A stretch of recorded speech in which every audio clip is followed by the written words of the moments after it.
এই মুহূর্তে আমি রয়েছি আরামবাগের একটি লজে, যেখানে একটা প্রোগ্রাম হচ্ছে। বন্ধ্যাত্ব একটা সময় এটাকে একটা বলা হতো যে এটা সত্যি একটা ব্যাধি, এটা কুসংস্কার। পরবর্তীকালে যেটা জানা যাচ্ছে এটা সামাজিক সমস্যা। এখন আর বন্ধ্যাত্ব এই যেটা বিশেষ করে বাড়ির মহিলাদেরকে যে ধরনের কথা শুনতে হতো শ্বশুরবাড়ি থেকে, সেই দিন কিন্তু এখন আর নেই। এখন বন্ধ্যাত্ব যাকে বলা হচ্ছে, বন্ধা যাকে বলা হয়, তারাও কিন্তু মা ডাক শুনতে পারেন, কারণ চিকিৎসা বিজ্ঞান এত এগিয়ে গেছে। কিন্তু কোথায় গিয়ে চিকিৎসা করা হবে, তার কাছে গেলে ঠিকঠাক চিকিৎসা পরিষেবাটা পাওয়া যাবে, কিন্তু এখনো ঠিক নেই মানুষের কাছে। আরামবাগে এর আগেও চিকিৎসা সেন্টার রয়েছে। তারপরেও ডক্টর প্রকাশ মাইতি, সৌরভ মাইতি, তিনি কিন্তু এক্সপার্ট এই বন্ধ্যাত্ব চিকিৎসার।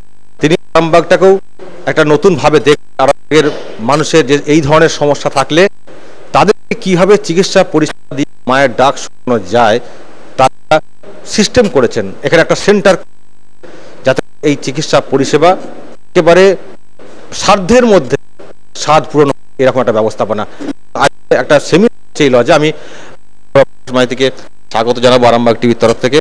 প্রথম যে এখানে অ্যাকচুয়ালি কি করছে আজকের এই লজে? আমি প্রকাশ মাইতি, আমি আরজিগড়ের এমবিবিএস স্টুডেন্ট। আমি আরজিগড় থেকে পাস করেছি। তারপর মাস্টার সার্জারি এমএস যে ডিগ্রি আছে, এমএস পাস করি কলকাতার পিজি হসপিটাল বা IPGMER থেকে। তো 2008-এ পাস করে তারপর আমি এই চিকিৎসার ট্রেনিং নেওয়ার শুরু, এবং বর্তমানে আমি সিঙ্গাপুর এবং জাপান থেকে ট্রেনিং কলকাতায় এই বন্ধ্যাত্ব চিকিৎসার সঙ্গে যুক্ত আছি। তো এখন আমরা যেটা চিন্তাভাবনা যেটা রয়েছে, আমরা আরামবাগে আমরা একটা ব্রাঞ্চ চাইছি, এবং এখন বর্তমানে আমরা আরামবাগে সঞ্জীবনী স্বাস্থ্য পরিষেবা এখানে প্রতি মাসের দ্বিতীয় বৃহস্পতিবার সকাল থেকে চেম্বার করি।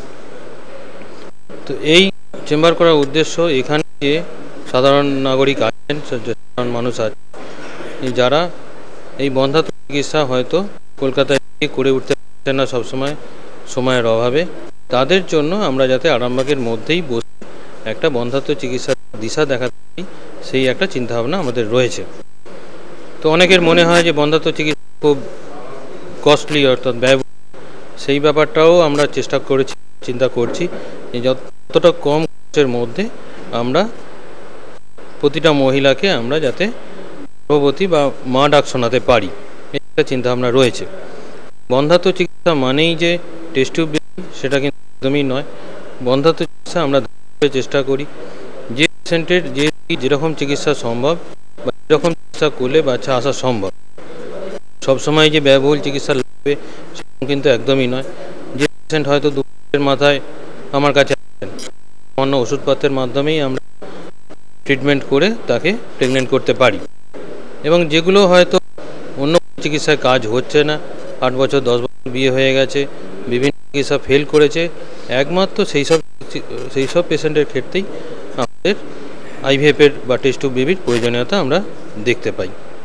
আরামবাগে অ্যাকচুয়ালি আপনাদের মেন সেন্টার কোথায়? কলকাতায়? মানে আরামবাগে কি এখান থেকে চিকিৎসা হবে, এখান থেকে নিয়ে গিয়ে কলকাতায় গিয়ে চিকিৎসা করাবেন? না, বর্তমানে এই মুহূর্তে আমরা আরামবাগে শুধু ক্লিনিক পার্ট করছি, অর্থাৎ চেম্বার ব্যাপারটা। এই মুহূর্তে আরামবাগে আমাদের ফুল ফ্লেজেড IVF সেন্টার সেটা এখনও গড়ে ওঠেনি। আমরা বর্তমানে কলকাতায় রশ্মিকা ফার্টিলিটি সেন্টার, গোলপার্কে আমাদের সেন্টার রয়েছে, ওখানে আমরা IVF-এর কাজকর্মগুলো ওখানে করি।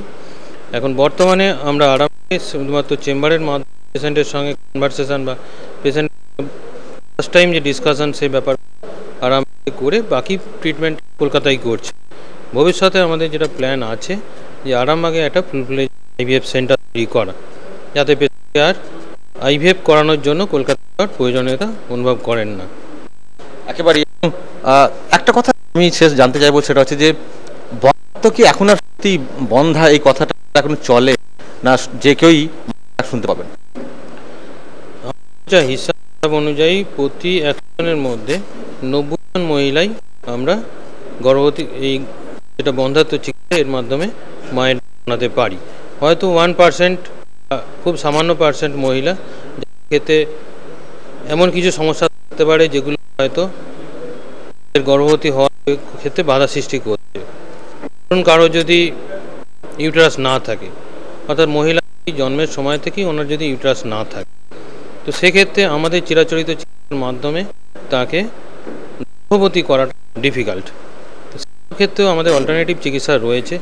আমরা তার ক্ষেত্রে করতে পারি, সেই মহিলার ডিম্বাণু নিয়ে আমরা অন্য কোনো মহিলার শরীরে সেই ভ্রূণটাকে, ওনার ভ্রূণ যেটা, সেই ভ্রূণটা অন্য কোনো মহিলার শরীরে প্রতিস্থাপিত করে সেখানে এই পেশেন্টকে গর্ভবতী হলেন এবং উনি গর্ভবতী হওয়ার পরে উনি যখন ডেলিভারি করলেন তখন আবার এই মহিলাকে সেই বাচ্চা দিয়ে দিলেন। এটাকে বলে সারোগেসি। তো সব মহিলার জন্যই কোনো না কোনো ব্যবস্থা আমাদের কাছে রয়েছে। এই না কোনো মহিলা মা হবেন না, এই জিনিসটা এখন বর্তমান যে আধুনিক চিকিৎসা ব্যবস্থা সেটা সম্ভব। আপনি কি আরামবাগে চেম্বার করেন? আরামবাগে আসেন? আরামবাগে আমাদের চেম্বার হয় প্রতি মাসের দ্বিতীয় বৃহস্পতিবার, সঞ্জীবনী স্বাস্থ্য পরিষেবা, বসন্তপুর মোড়ে, প্রতি বৃহস্পতিবার সকাল 9টা থেকে 1টা পর্যন্ত। একেবারেই ডক্টর সৌরভ প্রকাশ মাইতি একেবারে বন্ধ্যাত্ব বিশেষজ্ঞ, তিনি আরামবাগে আসছেন। যেটা বলছেন, কলকাতায় একটা বড় সেন্টার রয়েছে। শুরু করেছিলাম যে বন্ধ্যাত্ব এখন রোগ নয়, এই মানে রোগ এবারে যদিও একেবারে যেটা বলা হতো যে এর মনে কোনো চিকিৎসা নেই, বন্ধ্যাত্ব হলে আর মনে হয় মায়ের ডাক শুনতে পাবেন না, সেই দিন নেই। চিকিৎসা বিজ্ঞান এতটাই এগিয়ে গেছে এবং যাদের হাত ধরে এগোচ্ছেন তাদের মধ্যে একজন ডক্টর সৌরভ প্রকাশ মাইতি আসছেন। কলকাতায় থাকেন, আরও বিভিন্ন জায়গায় তিনি চেম্বার করেন। দেখা যাক আরামবাগে যেভাবে তারা শুরু করতে চাইছেন সেন্টার, সেটা কতটা জনপ্রিয় থেকেও এলাকার মানুষ কতটা ভালো পরিষেবা পান। আরামবাগ থেকে শফিকুল ইসলাম, আরামবাগ টিভি।